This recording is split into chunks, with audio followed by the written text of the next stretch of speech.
ಅಭಿರಾಮಿಯನ್ನ ರೂಮ್ಗೆ ಶಿಫ್ಟ್ ಮಾಡಿದ್ರು ಅಪ್ಪು ಮತ್ತು ಸುಧೀಂದ್ರ ಅವರು ಅವಳ ಜೊತೆ ಹೆಚ್ಚೇನು ಮಾತನಾಡಲು ಹೋಗಲಿಲ್ಲ. ಅಪ್ಪುವಿನ ನಿರ್ಲಕ್ಷ್ಯ ಅವಳನ್ನ ಬಹಳವಾಗಿ ಕಾಡ್ತಾ ಇತ್ತು. ಅವಳಿಗೆ ಸಂಕಟ ತಡೆಯೋದಕ್ಕೆ ಆಗಲಿಲ್ಲ. ಅಣ್ಣ, ನನ್ನ ಜೊತೆ ಒಂದು ಮಾತಾದರೂ ಮಾತನಾಡಬಾರ್ದಾ ಪ್ಲೀಸ್ ಅಣ್ಣ. ಅಭಿರಾಮಿ ಅಳುತ್ತಾ ಅವನ ಕೈ ಹಿಡಿದ ತಕ್ಷಣ ಅಪ್ಪು ಆ ಕೈಯನ್ನು ತಳ್ಳಿಬಿಟ್ಟ. ಅಣ್ಣ, ಗೊತ್ತಿಲ್ಲದೆ ನಾನು ಅದನ್ನು ಮಾಡಿಬಿಟ್ಟೆ. ಒಂದೇ ಒಂದು ಮಾತು ಅಪ್ಪ, ನಾನು ಹೊರಗಿರ್ತೀನಿ. ಏನಾದರೂ ಅಗತ್ಯ ಬಿದ್ದರೆ ಮಾತ್ರ ನನ್ನನ್ನು ಕರೀರಿ ಸಾಕು. ಅಪ್ಪು ಹಾಗೆ ಹೇಳಿ ರೂಮ್ನಿಂದ ಹೊರಗೆ ಹೋದಾಗ ಅಭಿರಾಮಿ ಅಳುತ್ತಾ ಸುಧೀಂದ್ರ ಅವರ ಮುಖವನ್ನು ನೋಡಿದಳು. ಇಂಥ ಕೆಲಸಗಳನ್ನು ಮಾಡುವಾಗ ಅದರ ಪರಿಣಾಮವನ್ನು ಎಂದಾದರೂ ಅನುಭವಿಸಬೇಕಾಗತ್ತೆ ಅಂತ ಯೋಚಿಸಬೇಕಾಗಿತ್ತು. ಈ ವಿಚಾರದಲ್ಲಿ ನಾನು ನಿನ್ನ ಮೇಲೆ ಒಂಚೂರು ಕನಿಕರ ತೋರೋದಕ್ಕೆ ಸಾಧ್ಯನೇ ಇಲ್ಲ. ಸುಧೀಂದ್ರ ಅವರು ಹಾಗೆ ಹೇಳಿ ಹೊರಗೆ ನಡೆದಾಗ ಸೌಮ್ಯ ಮಾತ್ರ ಅವಳನ್ನು ಅಪ್ಪಿಕೊಂಡರು. ನನಗೆ ಅಷ್ಟೊಂದು ಇಷ್ಟವಾದ ಕಾರಣದಿಂದಲೇ ನಾನು ಹಾಗೆ ಮಾಡಿದ್ದು ಅಮ್ಮ. ನನ್ನನ್ನು ಯಾರೂ ಅರ್ಥ ಮಾಡ್ಕೊಳ್ತಾನೇ ಇಲ್ವಲ್ಲ. ಅಭಿರಾಮಿ ಒಂದು ಕೈಯಿಂದ ಕಣ್ಣೀರು ಒರೆಸಿಕೊಳ್ಳುತ್ತಾ ಹೇಳುವಾಗ ಸೌಮ್ಯ ಅವಳ ಬೆನ್ನಿಗೆ ತಟ್ಟಿದರು. ಯಾರೂ ಅರ್ಥ ಮಾಡಿಕೊಳ್ಬೇಕಾಗಿಲ್ಲ. ನಿನ್ನ ಜೊತೆ ನಿನ್ನ ಅಮ್ಮ ಇದ್ದೀನಲ್ಲ. ನೀನು ಆಸೆ ಪಟ್ಟಿದ್ದನ್ನು ಯಾರು ತಂದು ಕೊಡದಿದ್ರೂ ನಾನು ತಂದು ಕೊಡ್ತೀನಿ. ಇದು ನನ್ನ ಹಠ ಕೂಡ ಹೌದು. ನನ್ನ ಮಗಳನ್ನು ಕಣ್ಣೀರಿನಲ್ಲಿ ಕೈ ತೊಳೆಯುವಂತೆ ಮಾಡಿ ಆಮೇಲೆ ಯಾರೂ ನೆಮ್ಮದಿಯಾಗಿ ಇರೋದು ಬೇಡ. ಸೌಮ್ಯ ಬಹಳ ಹಠದಿಂದ ಹೇಳುವಾಗ ಅದರ ಪರಿಣಾಮವಾಗಿ ಭವಿಷ್ಯದಲ್ಲಿ ಅನುಭವಿಸಬೇಕಾದದ್ದು ಬಹಳ ದೊಡ್ಡದಿದೆ ಎನ್ನುವುದು ಅವರಿಗೆ ತಿಳಿದಿರಲಿಲ್ಲ. ಸಂಜೆ ಕ್ಲಾಸ್ ಮುಗಿಸಿ ಮನೆಗೆ ಬಂದ ಭೂಮಿಯನ್ನು ಸುಮಿತ್ರಾ ಆಶ್ಚರ್ಯದಿಂದ ನೋಡಿದರು. ಅಮ್ಮ, ಯಾಕೆ ನನ್ನನ್ನು ಹಾಗೆ ನೋಡ್ತಾ ಇದ್ದೀರಾ? ಸುಮಿತ್ರಾ ನೋಟವನ್ನು ಕಂಡು ಭೂಮಿ ಕೇಳಿದಳು. ಅಲ್ಲ ಮಗಳೇ, ತವರಿಗೆ ಹೋಗ್ತೇನೆ ಅಂತ ಹೇಳಿದ್ದೆಯಲ್ಲ, ಮತ್ತೆ ಯಾಕೆ ವಾಪಸ್ ಬಂದೆ? ಏನಾದರೂ ಸುಸ್ತಾಗ್ತಾ ಇದೆಯಾ? ಸುಮಿತ್ರಾ ಅವಳ ತಲೆಯನ್ನು ಸವರಿಕೊಂಡು ಕೇಳಿದರು. ಏನೂ ಸುಸ್ತೇನಿಲ್ಲಮ್ಮ, ಹೋಗಬೇಕು ಅಂದುಕೊಂಡಿದ್ದೆ, ಆಮೇಲೆ ಯಾಕೋ ಹೋಗೋದಕ್ಕೆ ಮನಸ್ಸಾಗಲಿಲ್ಲ.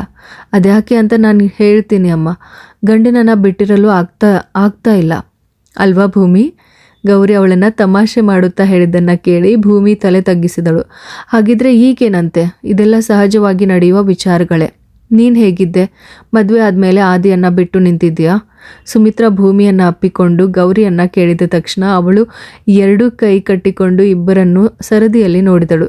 ಅದಕ್ಕೆ ಉತ್ತರಿಸಲು ನನಗೇನು ನಾಚಿಕೆ ಇಲ್ಲ. ನನಗೀಗಲೂ ನನ್ನ ಗಂಡನನ್ನು ಬಿಟ್ಟಿರೋದಕ್ಕೆ ಸಾಧ್ಯನೇ ಇಲ್ಲ. ಅದನ್ನೇ ಭೂಮಿಯು ಹೇಳಿದರೆ ಆಯಿತು.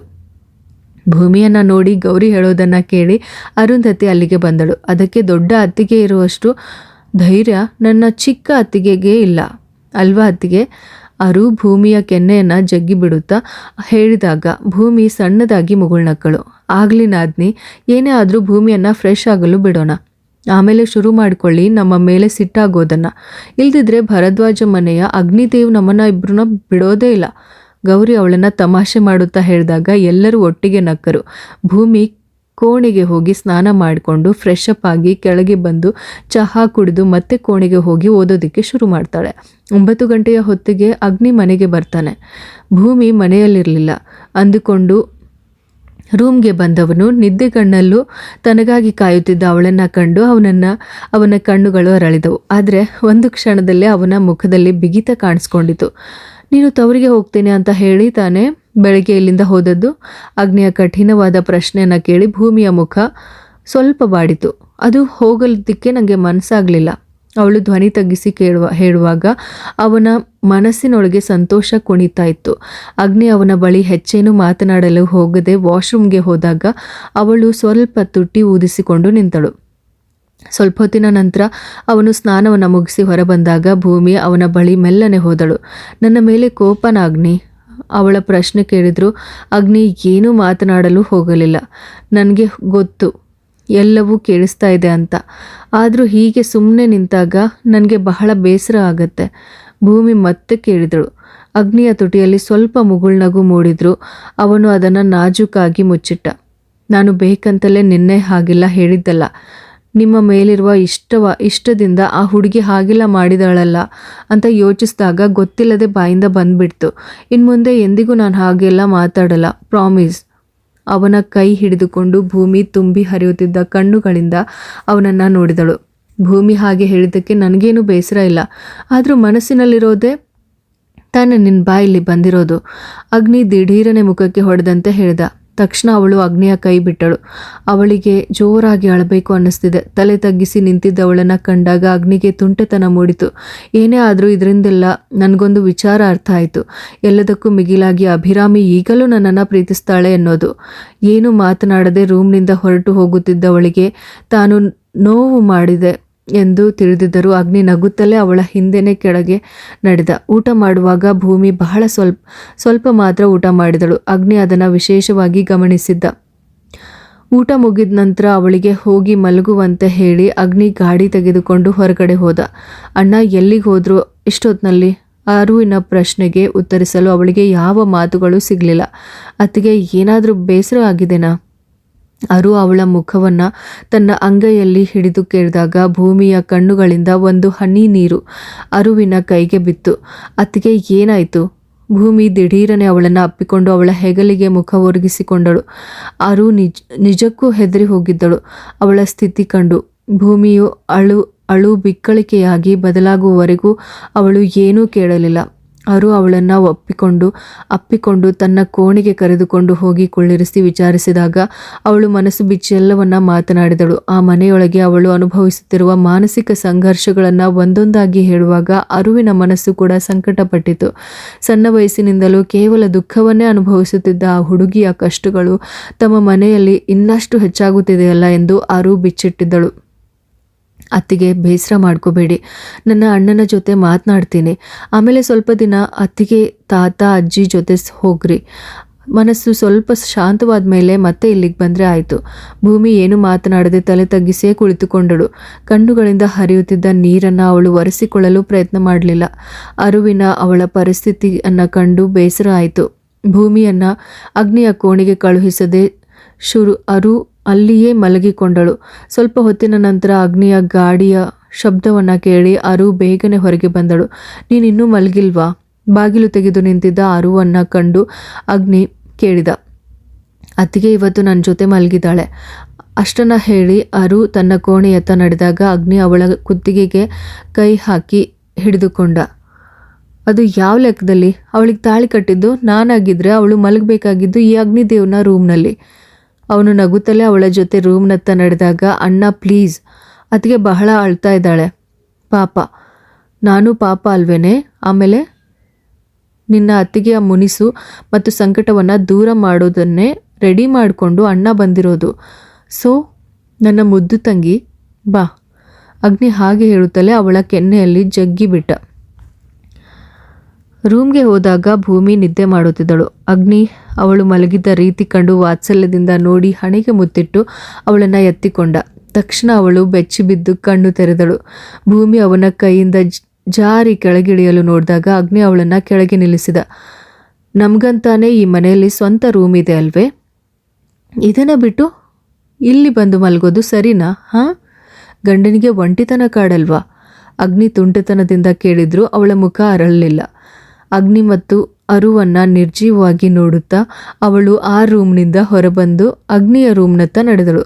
ಅವಳು ಹೋಗುವುದನ್ನೇ ನೋಡುತ್ತಿದ್ದ ಅರು ಅಗ್ನಿಯ ಕೈ ಹಿಡಿದಳು. ಅಣ್ಣ, ಪಾಪ ಅವಳಿಗೆ ನಿನ್ನ ಮೇಲೆ ಬಹಳ ಇಷ್ಟ ಇದೆ. ಆದರೆ ನಮ್ಮ ಮನೆ ಆ ಪಾಪದ ಹುಡುಗಿಗೆ ಬಹಳ ನೋವು ಕೊಡ್ತಾ ಇದೆ. ಅದ್ರ ಜೊತೆಗೆ ನೀನು ಅವಳನ್ನು ಕಾಡಬಾರ್ದು. ಅರು ಬೇಡಿಕೊಳ್ಳುವಂತೆ ಹೇಳುವಾಗ ಅಗ್ನಿ ಅವಳ ತಲೆಗೆ ಮೆಲ್ಲನೆ ಕುಟ್ಟಿದ. ನಾನೇ ಅವಾಗ ಅವಳಿಗೆ ಕಷ್ಟ ಕೊಟ್ಟಿದ್ದೀನಿ. ಇನ್ನೂ ಈಗಿನ ಬೇಸರವಾದ ವಿಚಾರ ಅದು ಪರವಾಗಿಲ್ಲ. ನನ್ನ ಬಳಿ ಹೇಳಬಾರ್ದ ವಿಚಾರವನ್ನೆಲ್ಲ ಹೇಳಿದ್ದಕ್ಕೆ ಸರಿಯಾದ ಉತ್ತರವನ್ನು ನಾನು ಅವಳಿಗೆ ಕೊಟ್ಟಿದ್ದೀನಿ ಅಷ್ಟೇ.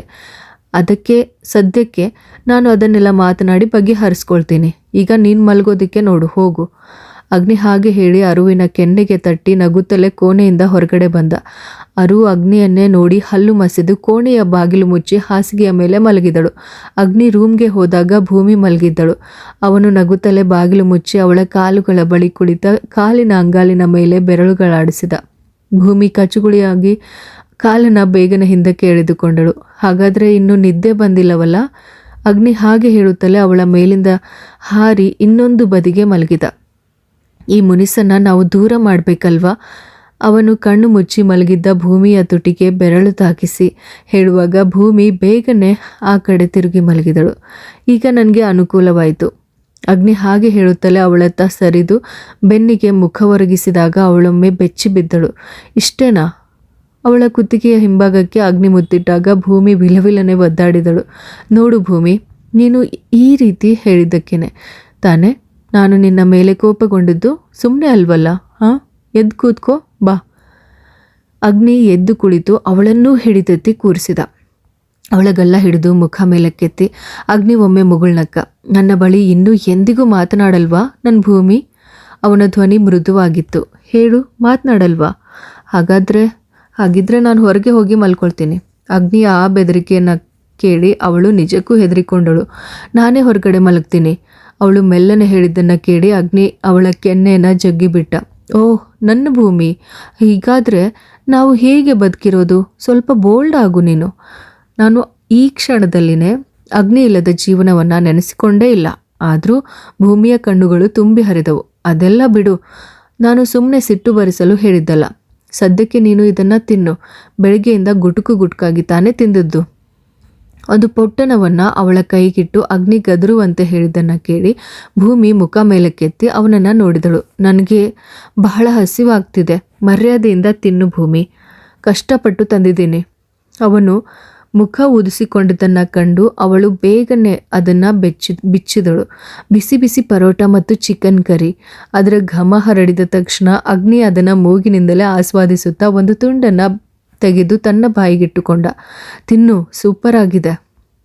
ಕಣ್ಣು ಮಿಟುಕಿಸಿ ಹೇಳುವುದನ್ನು ಅವಳು ನೋಡಿ ಮುಗುಳ್ನಗುತ್ತಲೇ ಅವಳು ಅದರಿಂದ ಸ್ವಲ್ಪ ಕಿತ್ತು ಅವನ ಬಾಯಿಗಿಟ್ಟಳು.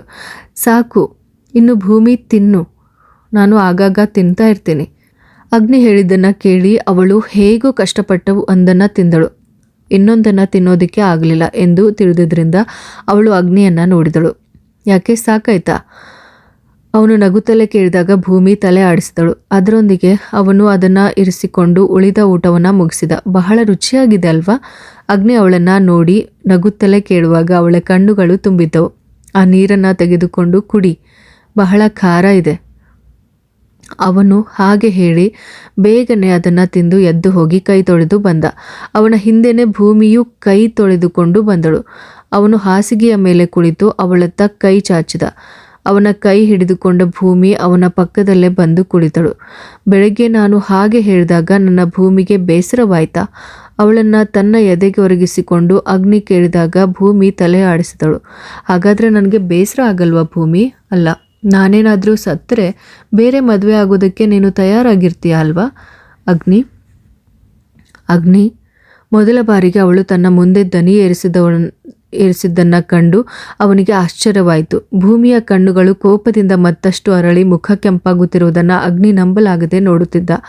ಅವಳ ಉಗುರುಗಳು ಅವನ ಹೆಗಲಿಗೆ ನಾಡಿದಾಗ ಅವನು ನೋವಿನಿಂದ ಅವಳ ಕೈಯನ್ನು ಬಿಡಿಸಿದ. ಹಾಗಾದರೆ ನಾನು ಆ ರೀತಿ ಹೇಳಿದರೆ ಭೂಮಿಗೆ ಸಿಟ್ಟು ಬರುತ್ತದೆ ಅಲ್ಲ? ಹಾಂ, ನನಗೂ ಹಾಗೇನೆ. ಸಾಯುವವರೆಗೂ ನೀನು ನನ್ನ ಜೊತೆಯಲ್ಲೇ ಇರಬೇಕು ಅನ್ನೋದೇ ನನ್ನ ಆಸೆನೂ ಹೌದು. ಅದರ ಮಧ್ಯೆ ಬಂದು ಅಭಿರಾಮಿಯನ್ನು ಮದುವೆ ಆಗೋದಕ್ಕೆ ಹೇಳಿದ ನಿನ್ನನ್ನು ಹೊಡೆದೇ ಬಿಟ್ಟಿದ್ದೀನಲ್ಲ, ನಿನ್ನ ಪುಣ್ಯ. ಅದನ್ನೆಲ್ಲ ಕೇಳಿದರೂ ಭೂಮಿಯ ಮುಖದಲ್ಲಿದ್ದ ಸಿಟ್ಟು ಕೂಡ ಕಡಿಮೆ ಆಗಿರಲಿಲ್ಲ. ಹಾಂ, ಉಸಿರು ಬಿಡು. ನನ್ನ ಬಳಿ ಏನೇನೋ ಹೇಳ್ಬೋದು, ಆದರೆ ನಾನು ಮಾತ್ರ ಏನೂ ಮಾತನಾಡಬಾರ್ದು. ಇದು ಚೆನ್ನಾಗಿದೆ ಅಲ್ಲ? ಇದು ಎಲ್ಲಿಯ ನ್ಯಾಯ? ಅಗ್ನಿ ಹುಬ್ಬು ಗಂಟಿಕ್ಕಿ ಹೇಳಿದಾಗ ಭೂಮಿ ಅಲ್ಲಿಂದ ಎದ್ದು ಹೋದ್ಲು. ಅಲ್ಲಿ ಕೂತ್ಕೋ, ನಾನು ಹೇಳೋದನ್ನೆಲ್ಲ ಕೇಳ್ಕೊಂಡೆ ನೀನು ಇಲ್ಲಿಂದ ಹೋಗಬೇಕು. ಅಗ್ನಿ ಅವಳನ್ನು ಹಿಡಿದು ಕೂರಿಸಿದಾಗ ಅವಳ ಮುಖದಲ್ಲಿ ಸಂಕಟ ಮೂಡಿತು. ಈ ತಾಳಿ ಮತ್ತು ಈ ಸಿಂಧೂರ ಹೀಗೆ ಕೆಂಪಾಗಿರ್ಬೇಕಾದ್ರೆ ಭೂಮಿಗೆ ಜೊತೆಯಾಗಿ ಜೀವನದ ಕೊನೆಯವರೆಗೂ ನಾನಿರ್ಬೇಕಲ್ವಾ? ಹಾಂ, ಹಾಗೇನೆ ನಾನು ಸಾಯುವವರೆಗೂ ಈ ತಾಳಿ ಮತ್ತು ಸಿಂಧೂರವನ್ನು ಹೀಗೇನೆ ನೋಡಬೇಕಾದ್ರೆ ಭೂಮಿನೂ ಇರಬೇಕು. ಹಾಗಾದರೆ ನಿನ್ನೆ ಭೂಮಿ ಹೇಳಿದ್ದು ತಪ್ಪಲ್ವಾ? ಇನ್ನು ಇದೆಲ್ಲ ಇಲ್ಲದ ಕ್ಷಣ ಹಾಗೆ ಯೋಚಿಸೋದಕ್ಕೆ ಕೂಡ ನಿನಗೆ ಸಾಧ್ಯವಾಗುತ್ತಾ? ಅವಳ ಕಣ್ಣುಗಳು ತುಂಬಿ ಬಂದವು. ಅವಳಿಂದ ಬಿಕ್ಕಳಿಕೆಯ ಶಬ್ದ ಹೊರಬರಲಾರಂಭಿಸಿತು. ನಿನ್ನನ್ನು ಅಳಿಸಲು ಕೇಳಿದ್ದಲ್ಲ. ನಿನ್ನೆ ನೀನು ಹಾಗೆ ಹೇಳಿದ್ದು ನನಗೆ ಇಷ್ಟವಾಗಲಿಲ್ಲ. ಆ ಒಂದೇ ಕಾರಣಕ್ಕೆ ನಾನು ನಿನ್ನೆ ಮತ್ತು ಇಂದು ನಿನ್ನ ಜೊತೆ ಮಾತನಾಡದೇ ಇದ್ದದ್ದು. ಇನ್ನು ಮುಂದೆ ಇಂಥ ಮಾತುಗಳು ನನ್ನ ಬಳಿ ಬೇಡ. ನನಗೆ ಅದು ಇಷ್ಟವಿಲ್ಲ.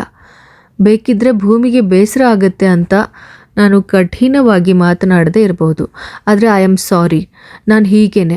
ಅಗ್ನಿ ಹಾಗೆ ಹೇಳಿ ಎದ್ದು ಶರ್ಟ್ ಬಿಚ್ಚಿ ಕಪಾಟಿನ ಹ್ಯಾಂಡಲ್ಗೆ ತೂಗು ಹಾಕಿದ.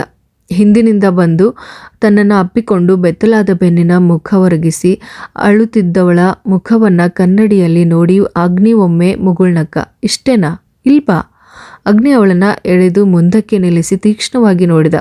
ಇನ್ನು ನಾನು ಹಾಗೆಲ್ಲ ಹೇಳಲ್ಲ, ಪ್ರಾಮಿಸ್. ಆದರೆ ನನ್ನನ್ನು ಹಾಗೆ ಕರಿಬೇಡಿ. ಇನ್ನು ನನಗೆ ನೀವು ಹಾಗೆ ಕರೆಯೋದು ಇಷ್ಟನೇ ಇಲ್ಲ. ತನ್ನ ಬಲಗೈಯಲ್ಲಿ ಅವಳ ಕೆನ್ನೆಯ ಮೇಲಿಟ್ಟು ಹೇಳುವಾಗ ಅಗ್ನಿಗೆ ವಿಷಯ ಅರ್ಥವಾಗದೆ ಅವಳನ್ನು ನೋಡಿದ. ಹೇಗೆ ಕರೆಯೋದು? ಅದು ಭೂಮಿ ಅಂತ. ನನಗೆ ನೀವು ಹಾಗೆ ಕರೆಯೋದು ಇಷ್ಟ ಇಲ್ಲ.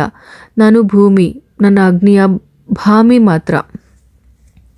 ಮುಗ್ಧವಾಗಿ ಉತ್ತರಿಸುವವಳನ್ನು ಅಗ್ನಿ ವಾತ್ಸಲ್ಯದಿಂದ ನೋಡಿದ. ಅವನು ಇನ್ನೊಂದು ಕೈಯಿಂದ ಅವಳ ತಲೆಯ ಹಿಂಭಾಗವನ್ನು ಹಿಡಿದು ತನ್ನ ಎದೆಯೆಡೆಗೆ ಒತ್ತಿಕೊಂಡ.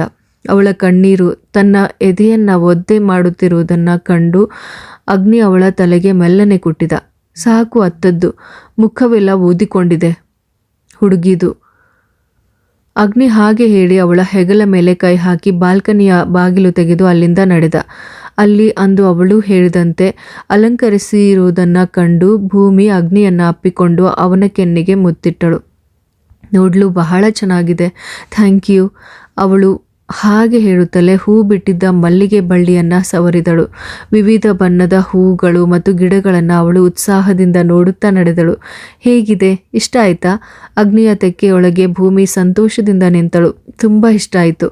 ನಾನು ಅಂದುಕೊಂಡೆ ನೀವು ಸುಮ್ಮನೆ ಹೇಳಿದ್ದೀರಾ ಅಂತ. ಹಾಗೆ ಸುಮ್ಮನೆ ಮಾತು ಕೊಡೋದು ಅಗ್ನಿಗೆ ಅಭ್ಯಾಸವಿಲ್ಲ ಹುಡುಗಿ.